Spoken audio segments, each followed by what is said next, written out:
Members of EU Parliament slam summit on migration for lack of concrete results. Moscow, Sputnik. Members of the European Parliament on Tuesday criticized the latest summit of the European Council for failure to agree on any substantial reforms to tackle the growing migration crisis in Europe. In a plenary debate with European Council President Donald Tusk and Commission President Jean-Claude Juncker, a majority of speakers criticized the heads of state or government for not being able to reach substantial agreements on how to deal with migration and asylum flows.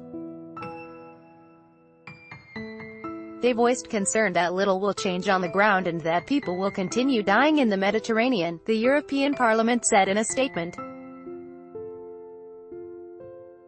The members of the European Parliament urged to start talks on the reform of the Dublin regulation on the acceptance of refugees and migrants and their subsequent relocation within the bloc, as many member states have failed to comply with the deal. Moreover, the Parliament also criticized the European Council for the failure to come up with effective anti-crisis measures in the sphere of economy.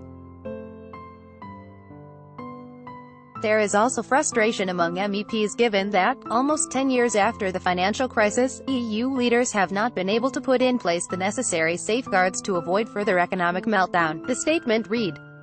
On Thursday, the European Council summit agreed on several aspects of EU migration policy, including the establishment of regional disembarkation platforms in close cooperation with relevant third countries, and controlled centers in the EU member states. The resettlement or relocation of migrants across the bloc is expected to be done on a voluntary basis amid the lack of consensus.